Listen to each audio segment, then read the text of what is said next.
Hey, what's going on, everyone? Welcome back to the channel. UFC 302 is this Saturday, and I'm pretty excited for this card. It's not the greatest of cards, it's not the worst of cards, but hey, man, a pay-per-view is a pay-per-view, and I feel like this one's got some decent talent on it. It's got some up-and-comers I'm interested in. So I'm going to be giving you guys my full card breakdowns and predictions, and I'm going to go through why I think this fighter wins. I'm going to go through a little bit of their past, just kind of skim over that a little bit. So let's get right into it. Up first, we have Andre Lima versus Mitch Raposo, I believe you say it. Andre Lima got bit in the ear last fight, or on the arm. Sorry, I was thinking of Mike Tyson. Got bit in the ear or arm. Got bit in the arm last fight, and was pretty razor close fight. I honestly thought, in my opinion, let me know if you guys disagree with me. When I was watching that fight live, I thought Andre Lima was slightly losing that second round, and I felt like it was going to go in the other fighter's direction. I don't exactly remember his name. However, I do think Andre Lima is very good. He showed off some good striking in that fight. His grappling's still a bit of a question mark, but you know, got bit by Igor Severino. That's really all we know him for. Got a KO on the contender, or got a decision on the contender series. Got a KO in LFA before that. So kind of a very new, fresh guy to the UFC. We still don't know a lot about, but people are already, kind of have high hopes for him after that last fight, because it was pretty interesting what happened there.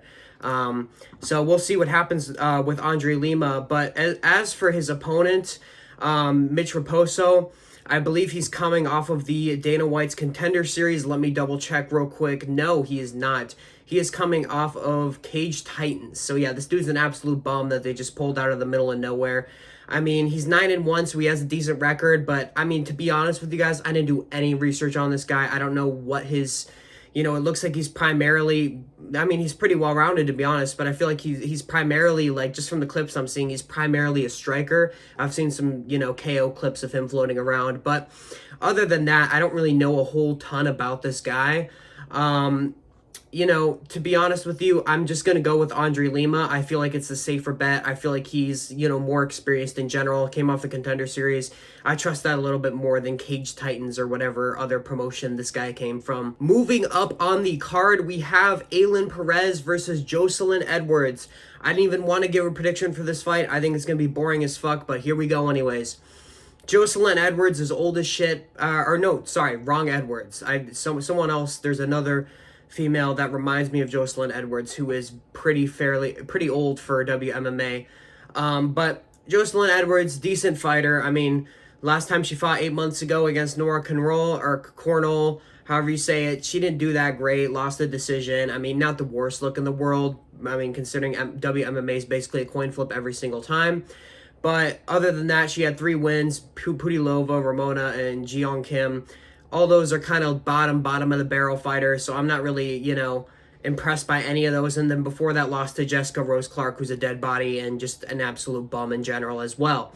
So not a lot of good names on her resume, to be honest. Fairly active, but not really. We don't see her a ton, but I feel like, not super out of shape or not super inactive.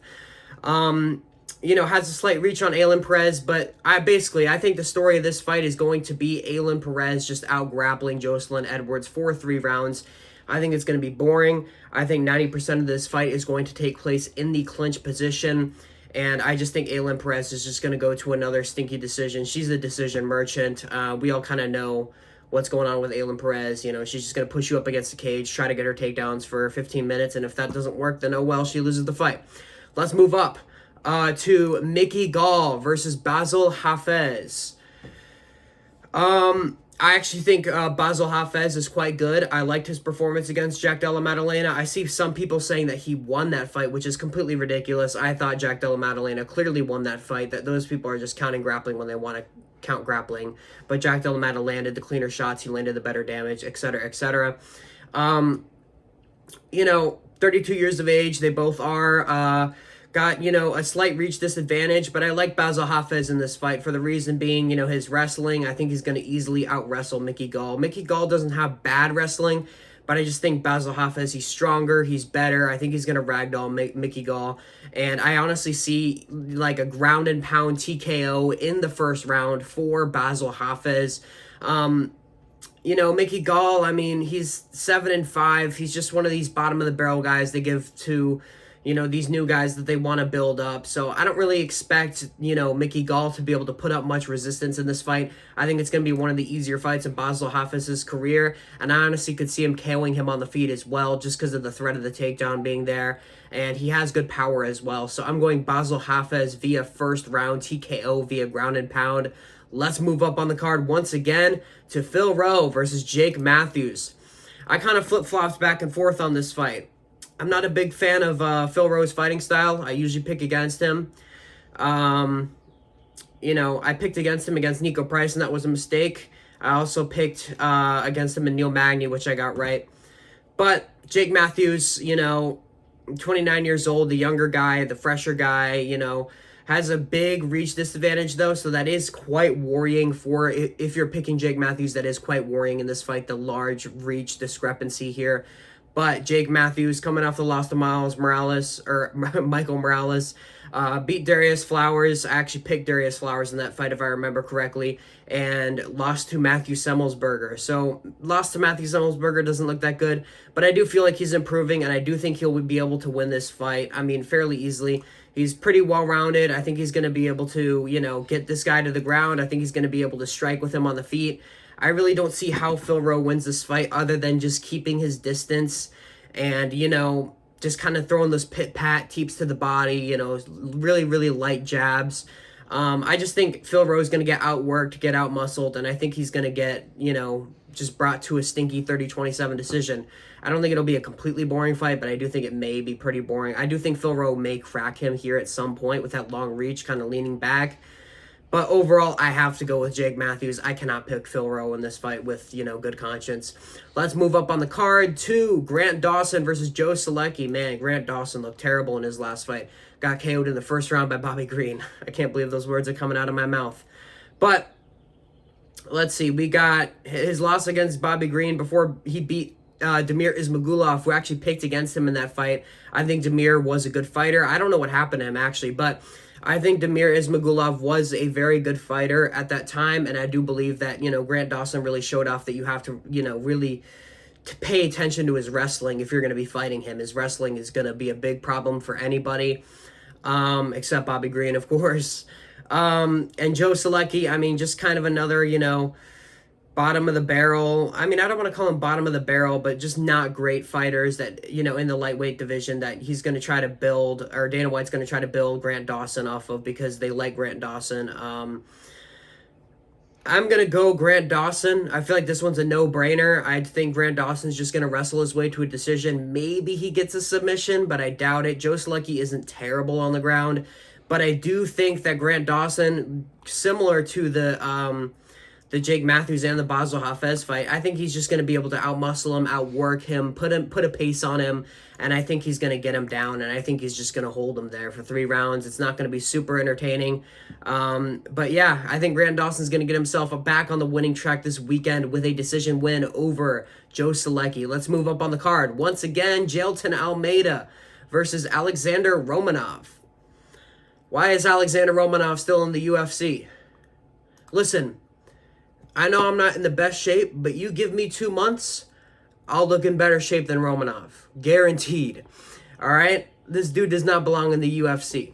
Anyways, Jailton Almeida, Romanov, Almeida, first round submission. This is the easiest pick of my life. What is Romanov going to do? I know he has good grappling. People are like, oh, well, he's got good grappling. Well, he just shows up morbidly obese to every single fight. He's not, he's not fighting like with a pace or with any intelligence at all. He has horrible fight IQ. I just think Romanov's going to either get chinned or submitted in this fight. I'm going to go by submission because Jailton Almeida is just going to explosively shoot for a takedown in the first round. Hopefully he doesn't, stick on a single leg again for like a minute and a half like he did with Curtis Blades. But again, I don't think Romanov has Curtis Blades' level of power either. So Romanov, I think he's a sitting duck in this fight. I think he's too slow. I don't think he's athletic enough, and I don't think he's strong enough to fend off the takedowns of Jailton Almeida.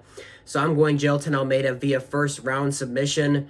Just kind of disappointed with Almeida, man. I thought he was going to be, a better contender than he is, I guess. The Derek Lewis showing and then the Curtis Blades showing kind of put his stock in the shitter, in my opinion. But let's move up on the card to The prelim headliner, Roman Kopylov versus Cesar Almeida. Yes, he's back.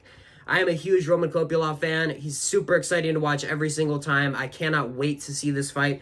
Cesar Almeida as well is a, exciting kickboxer, has a bunch of KOs.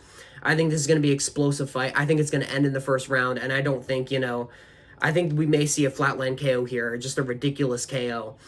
We got Kopylov out of Russia. He's got a slight reach advantage, but I don't think that's really going to matter in this fight. They're both kind of styles play off each other a little bit. That doesn't even really make sense, but you know what I'm saying. They have similar reaches. They're not going to, one's not going to manage the distance better than the other. Almeida got a slight height advantage. I don't think that's going to matter either. Let's see here. Who did Almeida fight last? Oh, yeah, Dylan Budka. That was a month ago. KO'd Dylan Budka brutally with elbows and then kind of beat the shit out of him on the ground until it was called a TKO. And then before that, he came off the Contender Series, looked pretty good on there, got a nice decision win. Kopylov just lost to Anthony Hernandez. No shame in that. Anthony Hernandez is an elite level fighter, in my opinion. He has crazy cardio, crazy pace, crazy good grappling. It's not, a shame at all to have that loss on your resume. Before that, KO'd Josh Fremd with a fucking body punch. He KO'd Claudio Ribeiro with a head kick. KO'd Pinelli Soriano. And KO'd Alessio Di Chirico. So, needless to say, two explosive guys getting locked in there for 15 minutes. I don't think it's going to make it past the first round. And I'm going Roman Kopylov via first round KO by, I'm going to say, Almeida is a kickboxer, so I think he's going to have good kicking defense. I'm going to say a liver shot or something crazy like that. Or if he does end up flatline KOing him, like I said, maybe a hook or a nice straight shot down the pipe through the guard of Cesar Almeida. So, yeah, I'm excited for that fight, and I'm going Roman Kopylov via round 1 KO. Let's move up to the main card opener. Why is this on the main card? I don't understand, but whatever. It's a good card. I'm not going to complain. We got Randy Brown versus Elizeu Zaleski dos Santos. I did kind of toy with picking dos Santos here, but I can't. Randy Brown, much longer reach, much taller. I think he's going to manage the distance. I think he's going to land those pit-pat shots. And I think he's just going to cruise his way to an easy 30-27 decision. I don't really know what else to say about, this fight. Elizeu Zaleski dos Santos beat Abubakar Nurmagomedov. That name is so fun to say, Abubakar. But he beat Abubakar Nurmagomedov. But, what does that really even mean? Abubakar is kind of trash. Randy Brown beat Muslim Salikov. Decent win. Got a nice little KO there with the straight right. And beat Wellington Turman. Not bad. I just think the level of competition Randy Brown has been fighting is better. Obviously, Elizeu Zaleski beat Benoit Saint-Denis, but that was up a weight class. Benoit Saint-Denis was up a weight class, kind of smaller than Elizeu Zaleski. But overall, I think Randy Brown, the recent competition, I know Elizeu Zaleski overall has faced better competition, but as far as the recent competition, I got to give the edge to Randy Brown, and Randy Brown's a whole lot younger. I do believe Randy Brown's going to be faster, more, on his heels, and I believe that he's going to be, landing that jab at will and the fucking kicks and the teeps to the body. So I think easy win for Randy Brown, 30-27, maintains the range and gets it done. Nico Price versus Alex Morono, the second. I guess they fought the first time. I don't remember, but man, Nico Price, man, he's just washed up. He's not even that old. He's 34, but just look at the way he fell in that Robbie Lawler fight. I can't get that out of my mind. And Robbie Lawler was completely washed at that point in time. I'm going Alex Morono via decision. Morono doesn't really have much power. I don't think he's going to KO Nico Price. He could, because Price has a glass chin, but overall, I do think Alex Morono is just going to outstrike him the entire fight. He may even be able to mix in a little bit of grappling, but I think this is also going to be a stinker. I've said that for like 3 fights now, but I think this is going to be a boring fight. I think Alex Morono is just going to kind of do what Alex Morono does and just go out there and point fight for 3 rounds and, try to win the fight. No shame to him, but that's what I see happening. I'm going to go Alex Morono, 30-27 decision. Let's move up to the featured fight on the main card. We have Kevin Holland versus Mikhail Oleksiejczuk. Interesting fight. No. I was kind of toying around in my mind picking Makhachev Alexejczyk there, but I really can't. I mean, I just think this is a terrible stylistic matchup for him. Kevin Holland's got those long arms, really very, very long reach. You know, he's got almost 8, or he does have, he has 7 inches. He has 7 inches of reach on Makhachev Alexejczyk. He's taller. I think Kevin Holland has good power too, just decent, leverage with those long, lanky arms. I just think Makhachev Alexejczyk's going to go out there. I think Kevin Holland saw the weakness in the body shots from the Michel Pereira fight. I do think he's going to beat the shit out of Makhachev Alexejczyk's body early. He's nowhere near as explosive as Michel Pereira, so I could see this going to the second round. I don't think he's going to finish him in the first. I think he'll just beat up the body. He'll get some kicks in there, and then I think he'll just try to piece him up in the boxing as well. What's McCall going to do in this fight? I really think he's got to shoot a takedown if he wants to win this fight, but even then I could see him getting submitted by Kevin Holland, even though, McCall, he has decent power. Could he clip Kevin Holland coming in? Sure, but I doubt it. I think Kevin Holland's very good at keeping range and distance between him and his opponent. So I'm going Kevin Holland via second round TKO. I think he's going to land a straight shot right on the chin of Makhachev Alexejczyk. Makhachev Alexejczyk's going to, have a little blackout there for a second, come back and just, be basically sitting up against the cage, getting the dog shit beat out of him. So Kevin Holland, second round TKO by a straight punch, I think is a lock pretty much. I do not think Makhachev Alexejczyk can win this fight. Let's move up to the co-main event. Sean Strickland versus Paulo Costa. I made a whole dedicated video to this when the fight was first announced, so feel free to go check that out. But I'm going Sean Strickland via decision.